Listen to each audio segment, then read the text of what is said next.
Hey, what's up guys? Welcome back to another video. I hope you're all doing well. I hope everyone watching this video had a fantastic Thanksgiving. And pretty much here in the US, all of the phones for 2024 have launched. And so I thought today would be a good time to sit down and talk about what's the best phone of the year for 2024. And it's a very tricky subject because there's so many good options out there. You know, there's iOS and there's Android. It's kind of hard to compare the two because they both have pros and cons. So earlier in the year is when Samsung launches their phones. So for 2024, it's the S24 series. You know, kind of the name matches what year it is. The iPhone 16 Pro Max, or I guess I should say the iPhone 16 series, has launched. You know, Apple kind of launches their next year's phone kind of later in the current year. So the iPhone 16 series is out, but the way I think it should be looked at is the iPhone 15 series is Apple's 2024 flagship series, because the iPhone 16 is meant to be next year's flagship phone. So here in front of me I have the iPhone 15 Pro Max, which did launch September of 2023, but this is their 2024 flagship. I have the OnePlus 12, which launched in the US in, I believe, January. And the other tricky one is with the Google Pixels, because Google has changed up their launch schedule. The Pixel 9 series launched in the summer of this year, which is a bit tricky because usually they do their phones kind of later in the year like Apple does, and that's their flagship going forward. But it's a little bit tricky because you have the Pixel 8 series that kind of covered the first half of 2024, and now you have the Pixel 9 series. Now, I don't have any experience with the Pixel 8 or Pixel 9 series, but from the reviews that I've seen and the reviewers that I trust, both of those phones are very good devices, especially the Pixel 9 series has gotten very good reviews. The OnePlus 12 has gotten very good reviews. For the most part, the iPhone Pro and Pro Max series, they get good reviews. The S24 series gets really good reviews. So, you know, it really makes it difficult to determine what the best phone of 2024 is. But let's focus on the two that I have had in circulation, which is the iPhone 15 Pro Max and the OnePlus 12. Now, this is a bit tricky, and the reason I have both is not only because I believe when you have a phone review channel, you need to have experience with both sides. For the most part, the OnePlus 12 is in my pocket, but I haven't been able to let go of the iPhone because it does have some really good features. Now, I know some people may see this as kind of a con of using an iPhone, but I think it's one of my favorite features, and that is just the design. You know, I know Apple hasn't really changed the design of iOS very much over the past, nearly decade now. But honestly, I like that. You know, everyone's so busy in life trying to just make ends meet. The last thing you want is a phone update that completely changes everything around. When Apple does make changes to the UI, it tends to be simple things that's not very hard to wrap your mind around. It just takes a split second to understand what's going on. And it's really nice too, because if you have family or friends that also have an iPhone and they have something going on with their phone, the layout is nearly identical across the iPhone range, so you can help them maybe like troubleshoot what's going on with their phone. The phone app has maintained the same look and feel for many, many years, and it just works. You know, why change something that works so well? And it still looks pretty modern, even after so many years of looking nearly the same. Apple has been doing more to give more customization to people on the iPhone. That's a step in the right direction. You know, the iPhone 15 Pro series, you have the action button, which you can do a lot of things with. The Shortcuts app that Apple introduced many years ago, it's very powerful. Here's a look at some of my shortcuts. I don't know why that one says new shortcut, but I have Open My Banking app, Open Gmail, Airplane mode off, Wi-Fi off. That's for like when I leave my house. Once I get a good cellular connection, I can just tap that. I can shut down my phone, set brightness to 100%, call a specific person, and I have just a close button. So the action button is very powerful. Apple introduced USB-C, which was a long time coming on the iPhone 15 series. So now I can take one cable and charger with me and charge both my devices. Battery life on the iPhone 15 Pro Max is very, very good. It usually always is on the Pro and Pro Max models. Of course, The cameras are good. You know, Apple, they're usually in the top 3 between the Pixel and the Galaxy's top 3 cameras. Definitely very good at video. So when I pick this phone up and put it in my pocket, I feel kind of this at-home feeling. I just know where everything's at. And it's not that I can't say that about an Android phone or, you know, my OnePlus device, but if I don't use an app for a while on an iPhone and I go back to using it, odds are not a whole lot has changed in terms of the design and the location of the controls, whereas on Android, app updates are more likely to change around the layout, the menu locations, and controls of apps. I'm not a big user of iMessage, so I'm not really included in that crowd. I don't really text very much from either of my devices. I just don't really use the messaging app. It's usually Discord or Facebook Messenger. You know, I've just never been part of the iMessage Blue Bubble gang, so that's not really a decision maker for me. So this is a very good device, and it will continue to be a very good phone for many, many years for myself and for those who also purchased this when it launched. Moving over here to the OnePlus 12 to talk about some of my favorite features. So let's start with like animations. For me, animations on Android are just much faster, and you can customize this either in the developer options or like on the OnePlus here. If we go to more, if we scroll down a little bit, right here where it says animation effect, you can set that to be fast or medium. I like mine on fast. It just feels like Android phones can work as fast as I can. It can get things done as fast as I can do it. Whereas sometimes on the iPhone, it just feels kind of sluggish, not laggy, but just sluggish to do what I want to do. Now, personally, I like notifications on Android better. I like just being able to swipe down and here's my notifications. I know iPhone does it a little bit differently, but you can change like the priority of certain notifications on Android.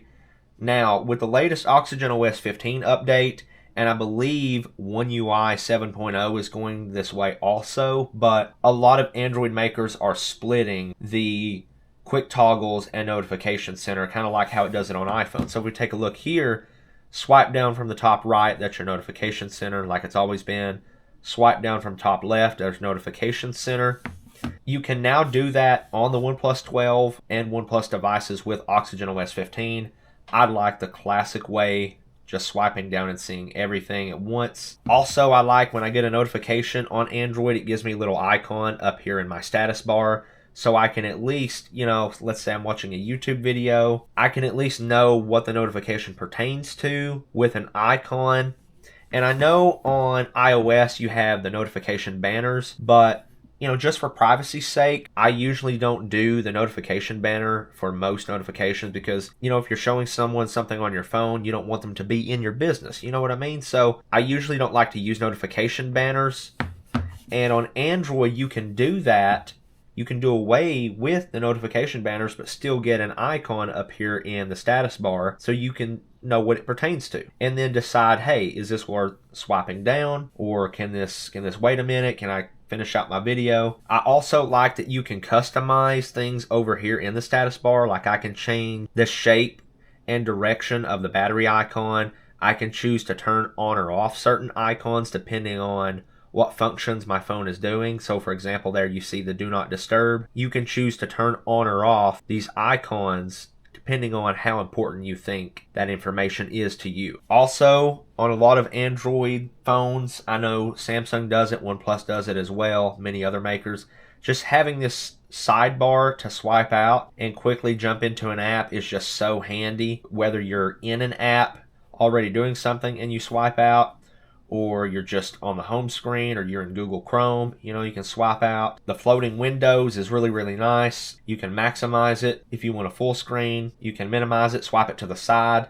Either side, you can do that left or right. Open it back up to go to it. You can kind of shrink the window a little bit if you want. And then right there, when you feel the haptic feedback, it will close it. Or if you do it more slowly, if you slowly do that, it will go into the mini window, so you can just go about doing what you're doing. Tap on it, it'll bring it back up, still swipe down to maximize.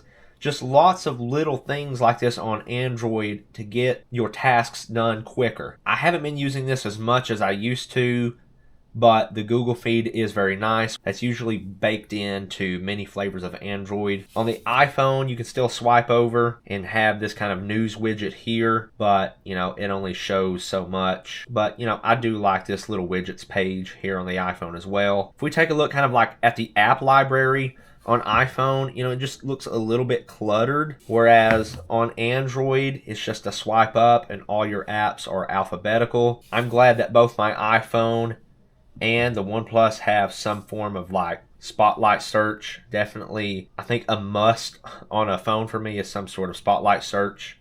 Face ID is definitely better than the face unlock on the OnePlus. I will definitely give the win to the iPhone there. It just works with everything. It works in the dark, regardless of the lighting conditions. Face ID is like top notch. Battery life is also very, very good on the OnePlus 12. I would say in terms of the battery life, I'm going to give the edge to the OnePlus 12 just because of how quickly I can charge it. If you guys haven't had a phone that can charge up super quickly, it will completely change your relationship with your device. Just being able to throw the phone on the charger for a couple minutes and get something meaningful out of it, you know, getting more than just a couple percent. Now, in terms of the camera on the OnePlus 12, I'm not a big picture or video taker on mobile devices, but I can tell you the camera is good. I don't do camera comparisons or anything like that, but I'm sure comparing these cameras side by side, maybe sometimes the iPhone picture would come out better. Maybe other times the OnePlus 12 would look better. And again, that's all subjective stuff. That's kind of a personal preference type thing. But both of these have good cameras. I absolutely love the alert slider on the OnePlus 12. Definitely my favorite feature. Just being able to slide it all the way up and I'm in silent mode. In the middle is vibrate, and all the way down, I know my ringer is on. Just being able to adjust that setting just by reaching in my phone is very, very handy. I wish OnePlus would come out and allow a little bit more customization of this switch. I think that would be awesome. In terms of speakers, you guys may have heard me say this in other videos. In terms of speaker quality, it's the iPhone hands down. This is like a 10 out of 10. Just focused on these two devices, the iPhone is a 10 out of 10 for me. Whereas the OnePlus 12 is kind of maybe like a 7, maybe 8 at best. But the iPhone is just louder, it's more clarity, definitely better speakers. In terms of the display, these are both 120 Hz OLED panels. They both get very, very bright. I think in my testing, and again, not very scientific, I use a lux meter to measure the brightness. These are within like 100 nits of each other, and that is just without like auto brightness. That's just cranking it all the way up, going to a web page like Yahoo, okay, and I would crank the brightness all the way up. These are within like 100 nits, manual maximum brightness of each other. I know there's a lot of buzz around peak brightness out there, like the OnePlus 12, 4,500 nits peak brightness, but that stuff is only in specific situations, and it can only hold that kind of brightness for a short period of time. I think what's more important for me and in my reviews is what can the phone sustain if you just crank the brightness all the way up without auto brightness. But both have very good displays. The iPhone is tuned more for color accuracy, whereas on the OnePlus 12, I currently have mine set to vivid, so there is a slight color difference if I have these side by side.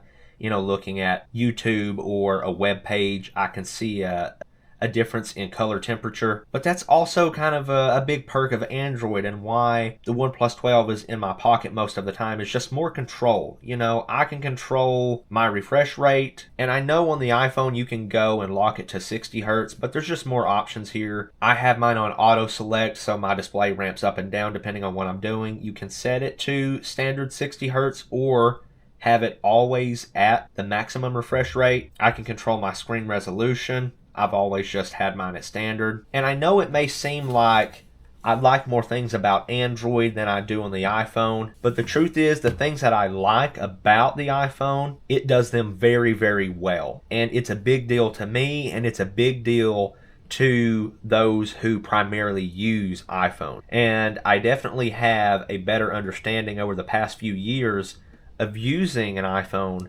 why so many people choose to use it as their daily device. Now, I did also use the Galaxy Z Flip 5 for many months after realizing the flips are just not for me. One UI is also a very good operating system. Samsung has the Good Lock application, which is very powerful. I think the OnePlus 12 strikes a good balance of stock Android, but also looking different from the Pixel and having more customization. And of course, when you go with a OnePlus device, you get the latest and greatest from Qualcomm. So out of these two phones, it's difficult for me to give a best phone of the year, but I think what it comes down to is which of these phones spends more time in my pocket, and that's the OnePlus 12.